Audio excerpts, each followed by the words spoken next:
I, 28 male, was sitting in a Panera last Thursday when my now ex-girlfriend Destiny, 26, dropped the financial bomb that ended our relationship. We've been together for about 14 months, and honestly, I thought things were going pretty well. Shows what I know. She'd asked me to meet her for lunch because she had something important to discuss. Cool, no problem.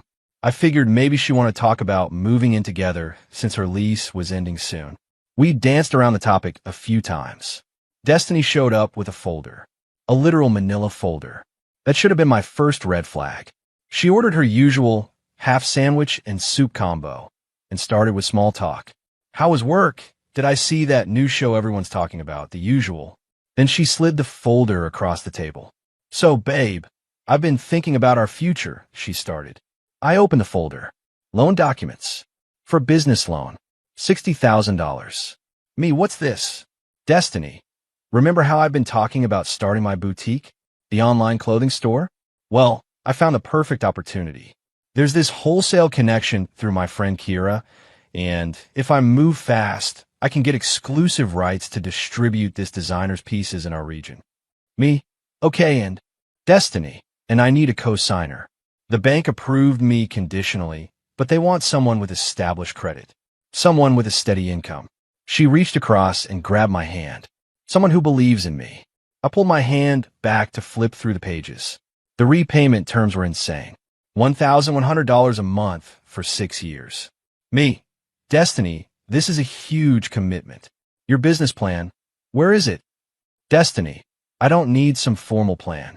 I know fashion. I have the vision. Kira is already successful with her store, and she's mentoring me. Me, but you've never run a business. You were part-time at the yoga studio. Her expression shifted. That sweet smile got tight around the edges. Destiny, this is exactly why I need your support. If you loved me, you'd co-sign this loan. It's about believing in us, in our future together.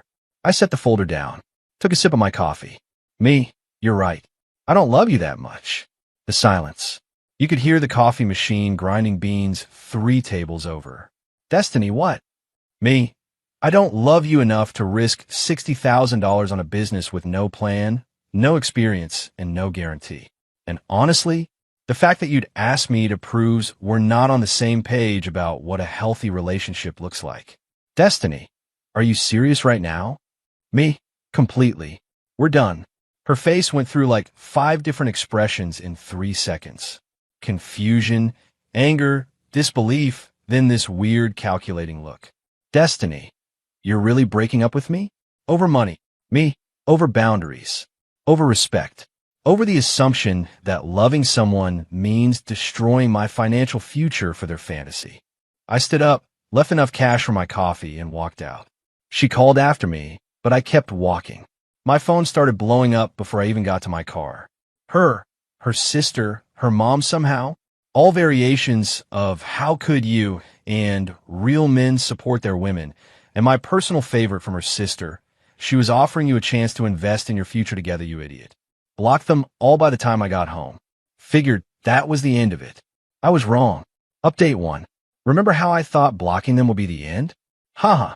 Sweet summer child. So Friday, the day after the breakup, I'm at work when our receptionist walks back to my desk looking uncomfortable. Receptionist. Hey, there's someone here to see you. Says she's your girlfriend. I knew before I even got to the lobby. Destiny was there, dressed to the nines. Full makeup, the kind of outfit she'd wear to a nice dinner. And she wasn't alone.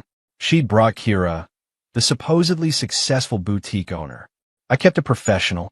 My workplace doesn't need this drama. Me, we can talk outside. We stepped out to the sidewalk. Kira immediately launched into her pitch. Kira, I don't think you understand the opportunity here. I made 6 figures last year. The fashion e-commerce space is exploding. Destiny has the eye for this. And with my guidance. Me, are you co-signing the loan? That stopped her mid-sentence. Kira, well, no.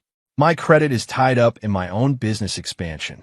Me, then this conversation is pointless. Destiny grabbed my arm. Baby, please. Just hear us out. I know I ambushed you yesterday. I should have prepared better. But this is real. This is our chance to build something together. Me, We're not together, Destiny. I ended things yesterday. Destiny, you were just upset. You didn't mean it. Me, I meant every word. And showing up at my workplace doesn't change anything. Please leave. Kira scoffed. Wow. Destiny, forget him. Some men just can't handle ambitious women. They left, but not before Destiny said, "This isn't over. You're making a huge mistake." Saturday morning, 7 a.m., my doorbell starts ringing.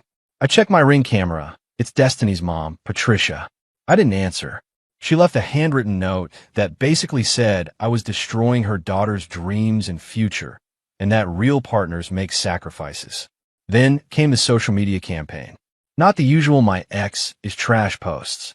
No, this was calculated. Destiny started posting inspirational quotes about following your dreams, about how some people will try to dim your light, about how she's grateful to learn who really supports her before it's too late. Her friends and family commented with hearts and "you deserve better" and his loss. Whatever. I don't care about the court of public opinion. But then Monday happened. I got a call from my bank. Someone had tried to add themselves as an authorized user on my credit card. 3 guesses who. They'd used information that only someone who'd stayed in my apartment would know. My full address, my mother's maiden name. I'd told Destiny that story about how my mom kept her name professionally, even my approximate income. The bank shut it down because they required additional verification, but still, the audacity. I immediately froze all my credit with the 3 bureaus and filed a police report for attempted fraud. The officer said without proof it was her, there wasn't much they could do, but having the report on file would help if she escalated. Tuesday, she tried a new tactic. She sent her friend Luna to accidentally run into me at my gym. Luna, oh hey, crazy running into you here. I'd never seen Luna at this gym in the year I'd been going. Luna, so I heard about you and Destiny. That's rough. You know, she's really struggling. Had to give up the apartment she was looking at. Can't even afford her car payment this month. Thought you should know what your decision cost her. Me. Her financial problems aren't my responsibility. Luna, wow. Cold. She dodged a bullet with you. She stormed off. I told the gym staff about the situation, and they made a note in case she came back. Wednesday night, plot twist. I got a call from Kira. Not about the business. Kira, you need to know something. Destiny already signed for the loan. Me, what? I thought she needed a co-signer. Kira, she lied to you. She got approved on her own with a crazy interest rate, like 18%. She was trying to get you to co-sign a different loan with better terms so she could pay off the first one. Me, why? Are you telling me this? Kira, because she borrowed $5,000 from me for inventory, and I just found out she spent it on a vacation to Tulum last month. Before you guys even broke up. That girl is in deep and spiraling. Watch your back. The call ended with Kira saying she was cutting ties with Destiny completely. That's when I realized this wasn't about a dream business or our future. It was about her being in financial trouble and seeing me as her bailout plan. Update 2. The entitlement escalation has been something else. Thursday afternoon. I'm working from home when I get a notification from my apartment's management office. Someone had called claiming to be my wife and tried to get a copy of my lease agreement, saying she'd lost hers. They didn't provide it, thank God for competent staff, but they wanted to let me know. That evening, around 8 p.m., I heard a commotion in the hallway. Destiny was there with 2 people I didn't recognize, rough-looking dudes, probably mid-30s. She was trying to convince them to help her get into my apartment. Destiny, I lived here for months. My stuff is still in there. She'd stayed over maybe a dozen times total and definitely didn't have stuff at my place. Guide 1. Lady, we're locksmiths, not burglars. Without proof you live here, we're not touching that door. I called building security from inside my apartment. By the time they arrived, the locksmiths had already left, but Destiny was still there, now crying in the hallway about how I'd stolen her belongings. Security escorted her out and banned her from the property. She screamed that she'd sue me for theft. Friday was quiet. Too quiet. I should have known she was planning something. Saturday afternoon, my parents called me. They were confused because they'd received a thank you card from Destiny for welcoming her to the family and talking about how excited she was about the engagement. What? Engagement. My mom. She sent us a lovely note about how you two are planning a spring wedding and starting a business together. Are you engaged? Me. Mom, I broke up with her over a week ago. My dad. She sent us a business proposal too. Asked if we wanted to invest as your future in-laws. I cannot. I literally cannot with this woman. She found my parents' address from a Christmas card they'd sent that I'd left on my counter once. And she was trying to manipulate them into either pressuring me or investing in her boutique. I called my parents' local police department and added this to my growing pile of harassment documentation.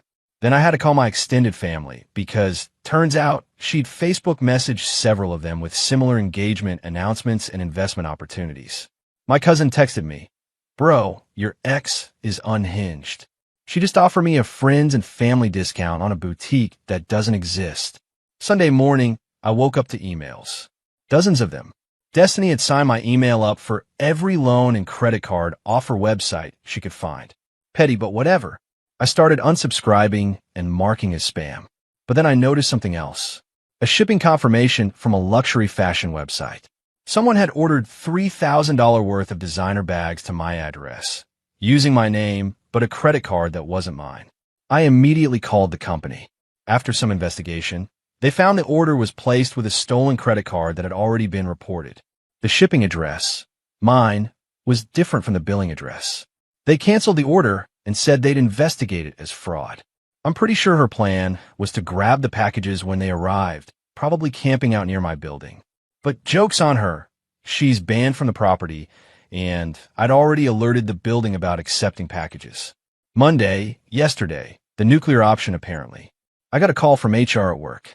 Someone had sent them an anonymous email with screenshots of text between us, where I allegedly promised to pay for her business, and then backed out, causing her emotional distress and financial harm. The texts were clearly fake. The writing style wasn't even close to mine, and they were supposedly from dates when I was literally traveling for work with my boss. HR, we have to investigate all complaints, but between you and me, these are clearly fabricated. We can see from your company phone records that these numbers don't match. Me, this is insane. HR, we recommend you get a lawyer. This is escalating beyond normal breakup drama. So that's what I did. Found a lawyer who specializes in harassment and restraining orders. We're filing for an emergency protective order based on the attempted credit card fraud, the identity theft attempts, the harassment at my workplace, the attempted break-in, the package fraud scheme, the fake texts sent to my employer. The lawyer says I have a strong case, especially with all the documentation I've been keeping. But here's the absolute kicker. Remember Kira mentioning that first loan Destiny already took out? Turns out she used that money, $60,000 at 18% interest, not for inventory, not for business setup, but to pay off her existing credit card debt and buy a new car. A BMW. The monthly payment on that loan is destroying her, which is why she desperately needed me to co-sign a better loan.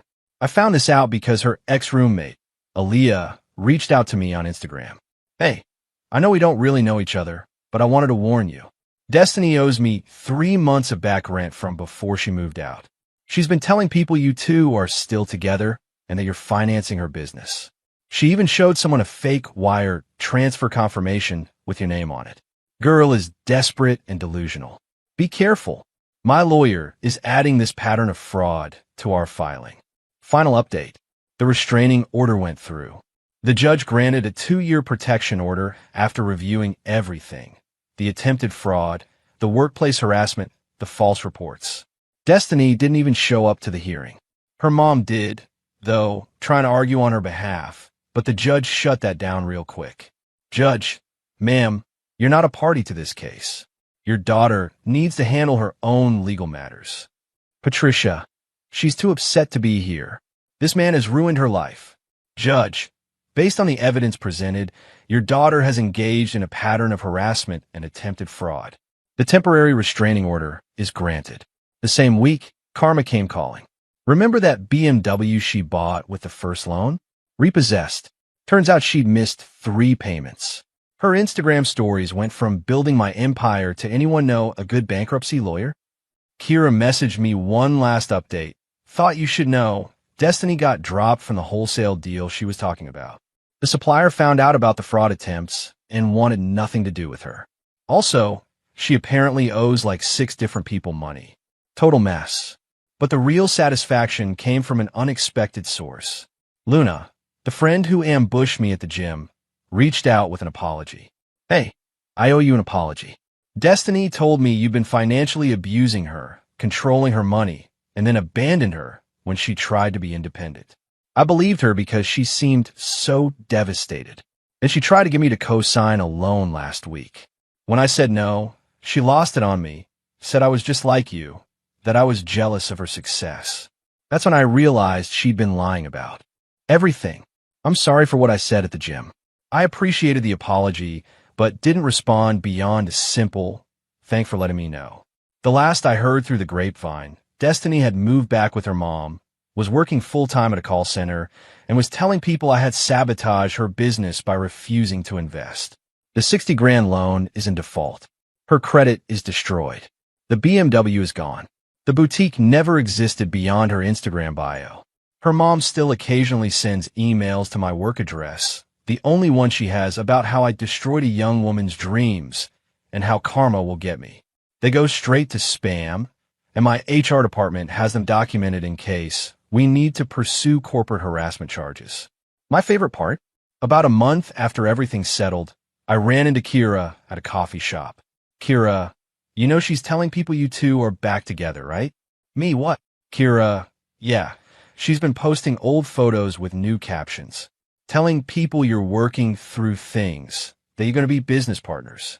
Me, there's literally a restraining order. Kira, I don't think reality is her strong suit. I had my lawyer send another cease and desist about the false statements, but honestly, I don't even care anymore. Anyone who believes her BS without questioning why we're never seen together, why I never comment, why there are no new photos, they're not people whose opinions matter to me. The whole experience taught me a massive lesson about boundaries and red flags. Looking back, there were signs. The way she'd always forget her wallet when we went out. How she'd guilt-trip me about not supporting her dreams when I questioned her spending. The way she'd frame basic financial responsibility as not believing in her. I started dating someone new recently. First time she offered to split the check, I almost cried with relief.